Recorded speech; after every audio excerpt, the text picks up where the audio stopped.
가족 관계를 통해 배우는 신앙이라는 제목으로 말씀을 전하겠습니다. 부모에게 순종하고 자녀를 잘 양육하라는 이 말씀은 어찌 보면 너무나 당연한 이야기죠. 모른다고 하면 더 이상해지는 어떤 그런 말씀입니다. 근데 너무나 당연한 이 말씀이 에베소 교회에 보내지는 이 서신서에 기록되어서 교인들을 권면하고 있다라는 것이 좀 이상하게 느껴져요. 혹시 에베소 교회의 가정을 유지할 수 없을 만큼 어떤 도덕이 파괴되었기 때문에 이런 권면을 했냐? 그건 아닙니다. 당시 항구 도시인 에베소가 성적으로 좀 문란하기도 하고 개방적인 건 사실이건 맞습니다. 그러나 뭐 당시 로마 시대 상이 뭐 다 그랬죠. 또한 이러한 사회 현상이 가정을 파괴시킬 정도의 어떤 그런 큰 파급력을 가졌냐? 그런 위협은 또 아니었습니다. 그럼 도대체 이 권면을 다 알고 있는 이 권면을 왜 썼을까요? 첫 번째 이유는 신앙인의 가정은 어떤 모습을 가져야 하는가 그것을 알려주어서 세상과 구별시키기 위함입니다. 두 번째 이유는 신앙을 세우는 기초가 가정이기 때문에 이것을 이제 강조하는 의미로 적은 것입니다. 기독교인이 아니어도요, 이 가정의 가장 이상적인 형태는 도덕적인 가정이라 생각을 하고요. 기독교인의 가정은 또 도덕적이어야 된다 이렇게 생각을 합니다. 그럼 비신앙인과 기독교인이 생각하는 어떤 그런 도덕적인 가정의 모습은 같을까요? 같죠. 뭐 가족이 서로 사랑하고, 가족이 서로를 존중하고, 자녀가 부모를 존경하고, 부모가 자녀를 아주 인격적으로 대하고, 가족 구성원 자체가 매우 예의 바르다는 측면, 이런 측면에서는 이제 다 같을 수 있습니다. 하지만 비신앙인과 신앙인의 가정은 같아질래야 같아질 수 없는 아주 근본적인 차이가 있는데요. 그것은 바로 무엇이냐? 도덕적인 가정을 세우고자 하는 이유, 그 이유가 다릅니다. 비신앙인이 도덕적인 가정을 세우는 이유는 그것 자체가 행복이기 때문에 그래요. 또 그것이 참된 삶이라 생각하기 때문에 비신앙인들은 도덕적인 가정을 세우려고 합니다. 하지만 신앙인은 그 근본 이유가 달라요. 뭐냐면요. 신앙인은 하나님의 명령이 바로 도덕적인 가정을 세우는 것이기 때문에 그렇게 합니다. 그런데 하나님의 명령이라는 이유는 단순히 하나님께서 그렇게 말씀하셨기 때문이다라는 어떤 그런 단순한 의미만은 아닙니다. 하나님의 명령이란 말에는 설명이 좀 필요한 깊은 의미가 그 안에 담겨 있습니다.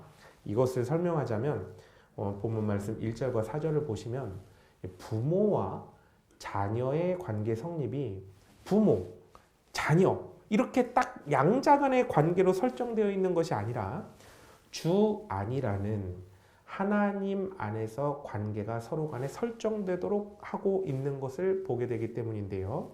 근데 하나님 안에서 부모와 자녀가 관계를 맺어가는 순서를 보면 1절 자녀들아 주 안에서 너희 부모에게 순종하라. 4절 아비들아 너희 자녀를 노엽게 하지 말고 오직 주의 교훈과 훈계로 양육하라 라는 이 말씀처럼 부모는 부모대로 자녀는 자녀대로 가족과 관계를 맺기 전 우선 본인이 하나님과의 온전한 관계를 형성해야 된다라는 것을 전제하고 있음을 보게 됩니다. 이것은 부모와 자녀의 이상적인 관계가 바로 하나님과 본인의 그 이상적인 관계를 맺는 것에서부터 나온다는 그런 뜻입니다. 이것은 바로 우리 모든 문제의 근원이 하나님과 인간의 이 죄로 인한 단절이라고 말하는 창세기의 그 원죄의 개념을 가져와서 이제 해결 방안을 제시한 거죠.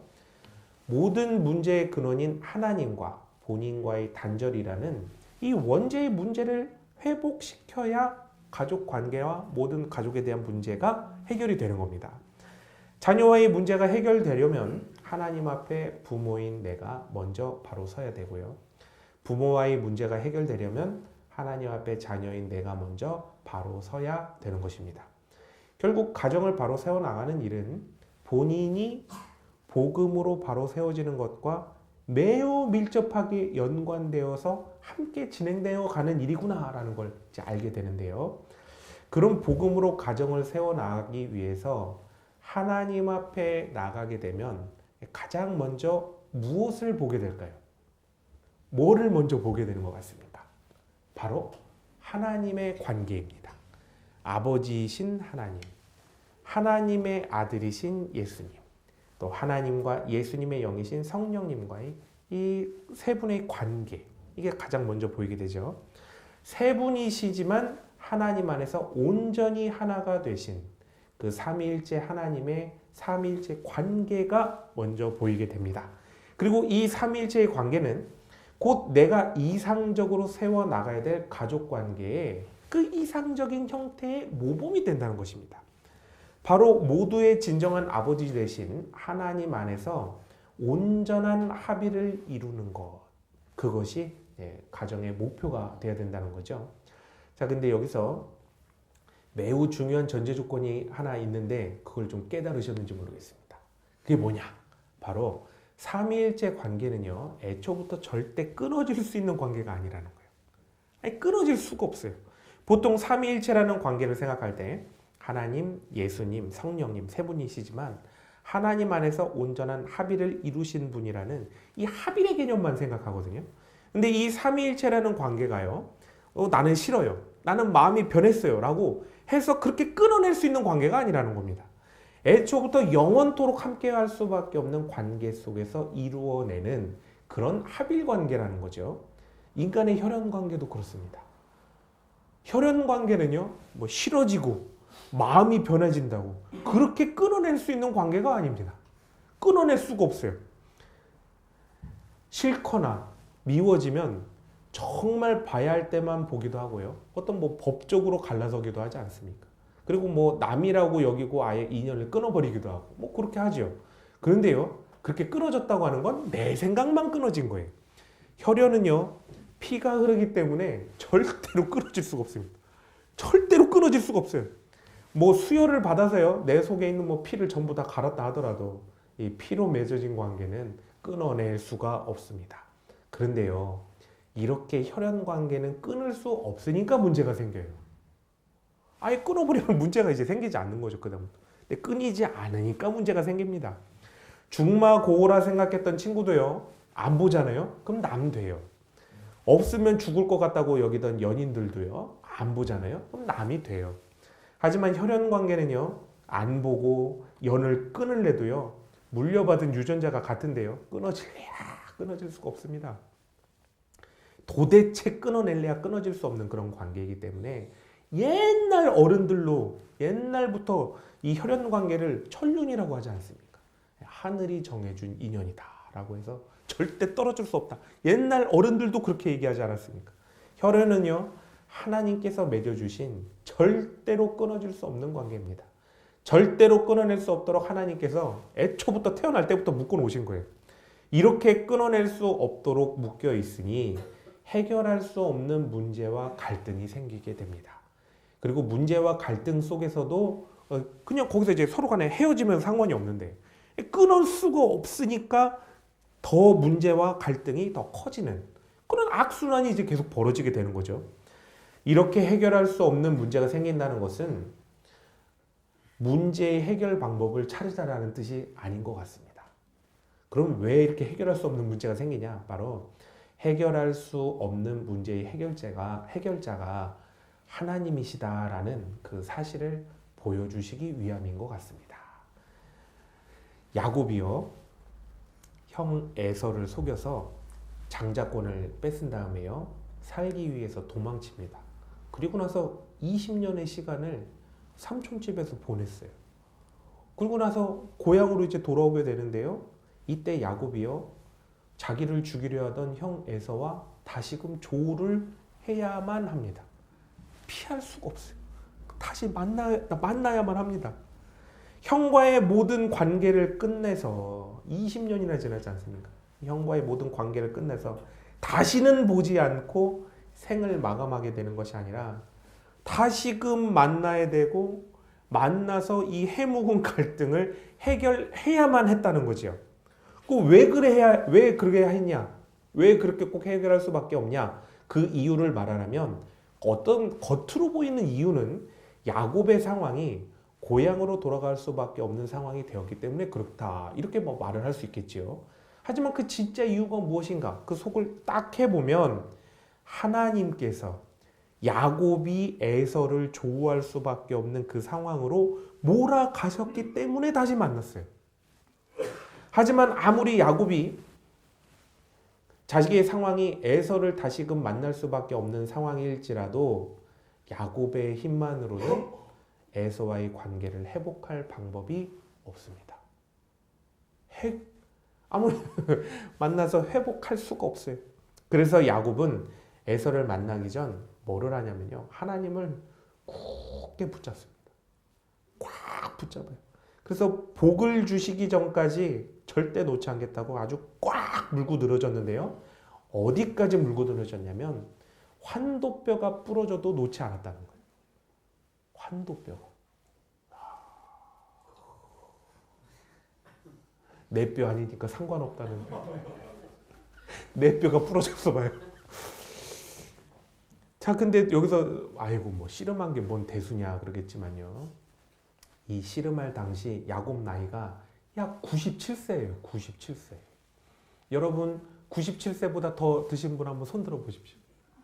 없잖아요. 97세 노인이 얼마나 형이 두려운지 형과의 관계 해결을 놓고 환도뼈가 부러졌는데도 하나님을 붙잡고 늘어져요. 야곱의 이러한 노력 끝에 하나님께서는 결국 야곱에게 복을 주십니다. 그래서 이후 형과의 만남이 이루어졌을 때 그냥 만사 형통의 역사가 일어나는 걸 보게 되는데요. 결국 혈육과에 관한 이 관계 문제는 하나님과의 관계로 풀어가야 되는구나 라는 것을 알려주고 계세요. 그래서 기도하는데도 관계의 문제가 안 풀린다는 분들은 한번 이 부분을 좀 묵상해 보시면 좋겠는데요.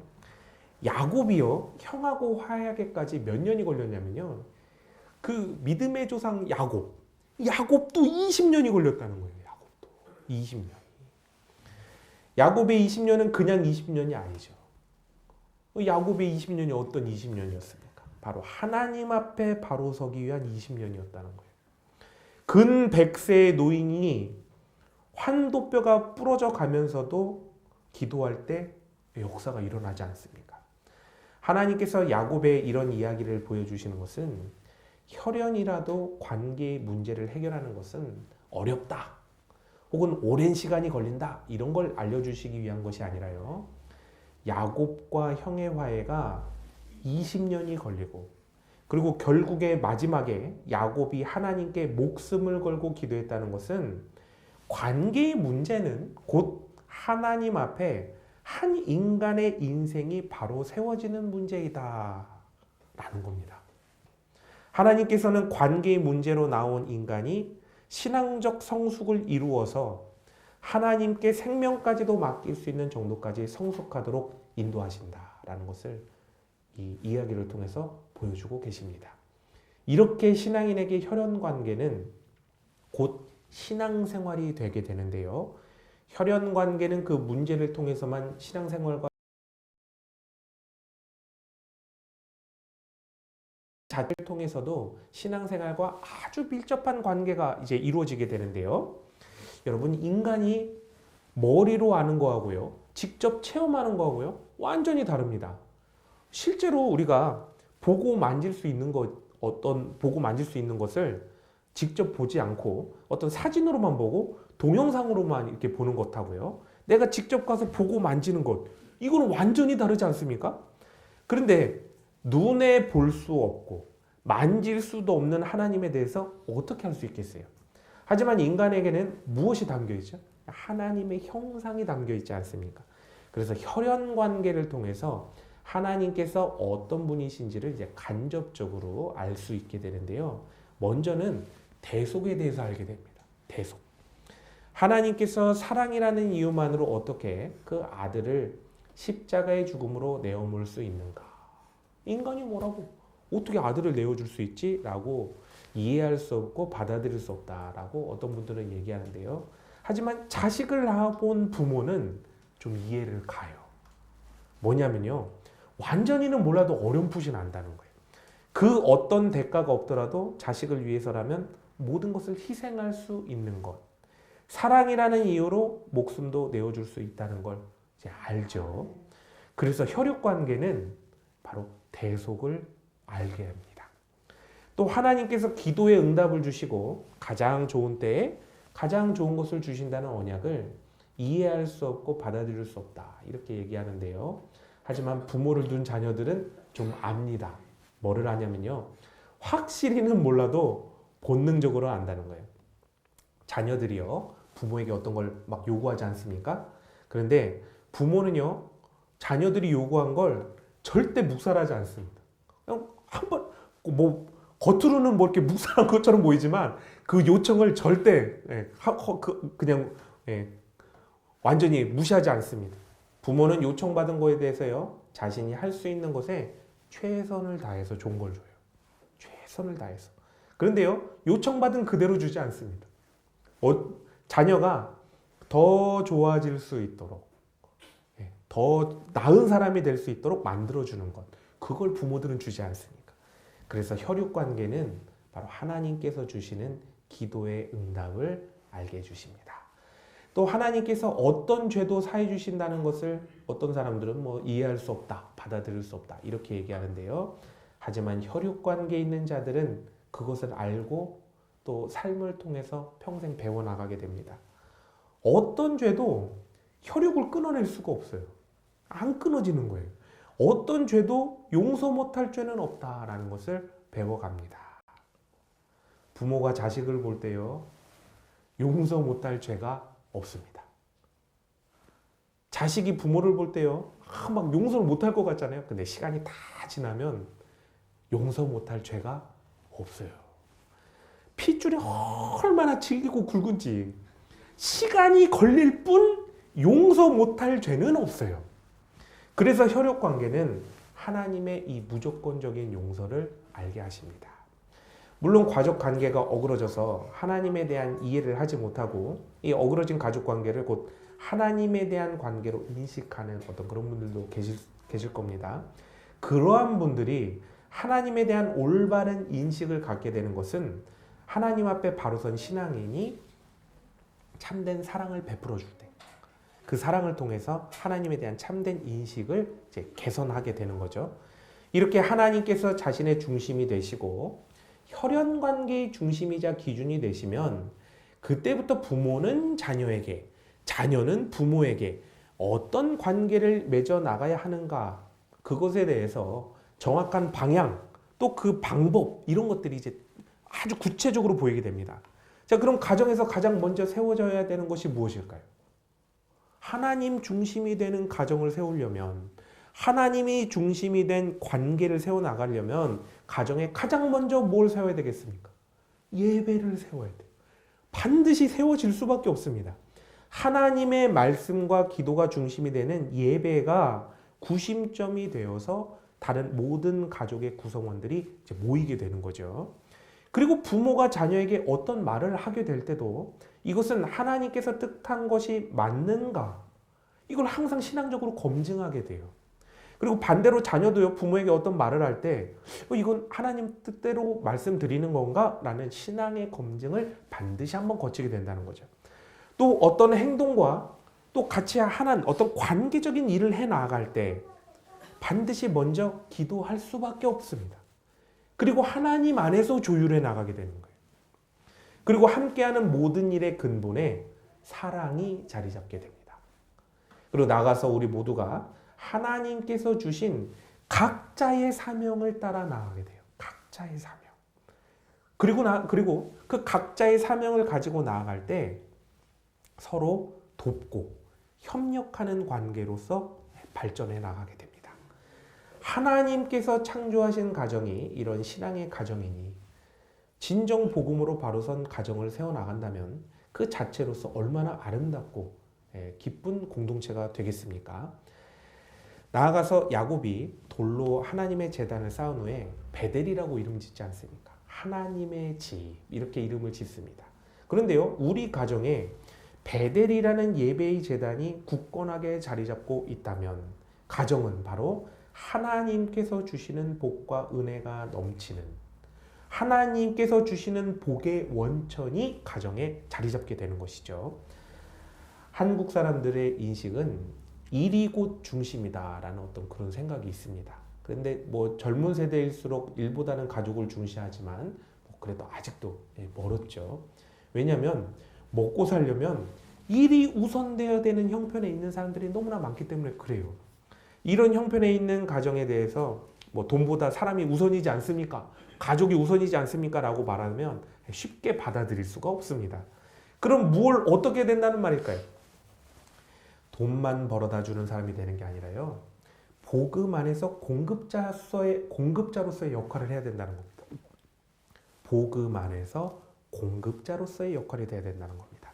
이렇게 혈연 관계가 부모는 돈 벌어다 주는 기계, 자녀는 공부하는 기계라는 어떤 일적인 관계로 전락시키지 않고 신앙으로 바로 세우려면 가정을 신앙으로 세우는 구심점인 가정 예배가 꼭 세워지고 드려져야 합니다. 이렇게 가정의 예배의 제단이 세워지고 기도가 살아나게 되고 말씀을 묵상함으로써 성령님의 역사하심이 가정 가운데 불릴듯 일어나게 되면 가정은 삼위일체라는 하나님께서 보여주시는 그 관계가 가족의 관계로 전이되는 이 놀라운 은혜의 역사를 목격하게 됩니다. 가정이 용서, 섬김, 또 사랑의 공동체로 자리 잡게 되는 거죠. 그런데 이렇게 복음으로 가정이 변화되는 것은 보통 일이 아닙니다. 가정이 변화되면요, 그 파급력이 가정을 반드시 넘어서게 돼 있어요. 바로 세상에 전해져서 세상을 변화시킨다는 것입니다.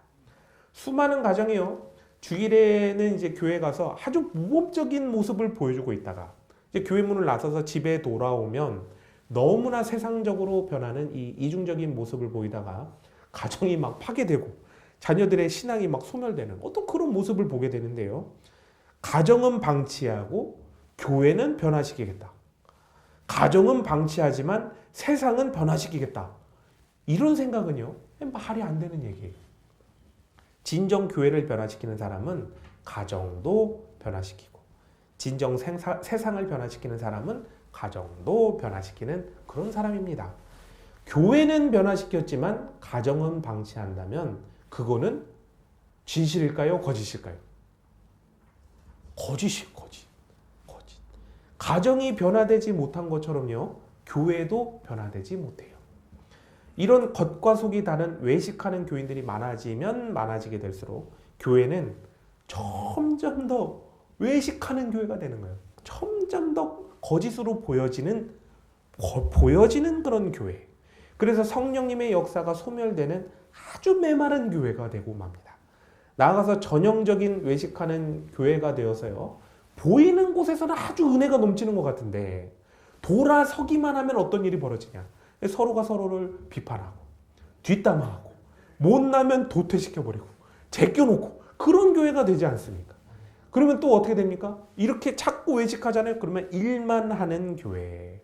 그리고 또 일만 하다 보면 사람이 기계 부속품처럼 돌아가는 교회. 그렇게 되고 마는 것이죠. 가정도 교회도 세상도 다 동일합니다. 나부터 복음에 바로 세워지면 내가 속하는 모든 곳들이 변하게 되고요. 내가 복음에 바로 세워지지 않는다면 내가 속하는 그 모든 곳들도 나의 관계를 통해서 어그러지고 비틀어지게 되는 것이요. 이제까지 가족 관계를 신앙을 통해서 이제 다각도로 살펴봤는데요. 근데 우리 교회는 어떤 효도를 해야 되는 입장에 계신 분보다 대부분 이제 효도를 받으셔야 되는 분들이 이제 대다수지 않습니까? 자, 그렇다면 이제 효도를 할 곳이 없고 효도를 받으셔야 되는 부모님이 되신 여러분, 자녀에게는 그러면 어떤 부모가 되셔야 된다고 생각하고 계십니까? 이것은 하나님께서 우리에게 어떤 분이신지를 보면 알게 되는데요. 크게 세 가지를 말할 수 있을 것 같습니다. 하나님께서는 어떤 분이시냐? 첫 번째, 다시금 되돌아올 수 있는 기준이 되어주시는 분입니다. 하나님은 언제나 그 자리에 계세요. 딴 데 안 가십니다. 딴 데 가는 건 우리만 딴 데 가죠. 하나님은 항상 그 자리에 계시니까 우리가 다시 돌아갈 수 있는 거죠. 두 번째는요, 돌아오면 꼭 받아주십니다. 안 받아주지 않으세요. 하나님은 꼭 받아주시는 분이죠. 세 번째는 돌아오는 그 하나님의 품은 언제든 참 좋다는 겁니다. 하나님의 품은 참 좋다는 겁니다. 우리가 이런 하나님의 이미지를 한마디로 말할 수 있는데요. 그게 바로 고향입니다. 고향. 인간은요, 고향으로 돌아가고 싶은 회귀 본능이 다들 있어요. 그런데요, 그 고향이 어디입니까? 여러분, 그 고향이 어디예요? 바로 부모가 고향입니다. 부모님이 고향이에요. 부모는 하나님의 손과 발과 가슴이 되어서요, 자녀를 안아주고 품어주는 그런 존재입니다. 세상 천지 맘 놓고 안길 수 있는 존재가 부모님밖에 더 있습니까? 그 어느 때든 그저 안아주는 것 하나만으로도 안정과 위로를 줄 수 있는 존재는 부모밖에 없습니다. 이렇게 고향이 된 부모가 하나님의 품에 안기게 될 때, 그때 자녀들은 고향이 이제 바뀌게 되는데요. 고향은 바로 부모님이 먼저 가서 나를 기다리고 계신 천국, 그곳이 바로 자녀들의 고향이 되는 거죠. 바로 이게 신앙의 전수입니다. 이 신앙의 전수가 이렇게 사랑으로 시작해서 자녀들까지 천국으로 인도해 나가는 것, 이것이 바로 이제 신앙의 전수가 이루어지게 되는 거죠. 사랑하는 성도 여러분, 근데 신앙으로 세워지는 부모와 또 자녀의 관계에서 공통점이 있어요. 어떤 게 공통점이 있냐? 바로 그 무엇을 하든 노력을 해야 된다는 겁니다. 노력 없이는 아무것도 안 돼요. 가만히 있으면 되는 게 아무것도 없어요. 여러분, 오늘 하나님께서 주신 혈연의 관계 속에서 무엇을 해보시겠습니까? 사랑하시기 위해서 뭐라도 한 가지 실천해 보시기 바랍니다. 전화 있잖아요. 전화.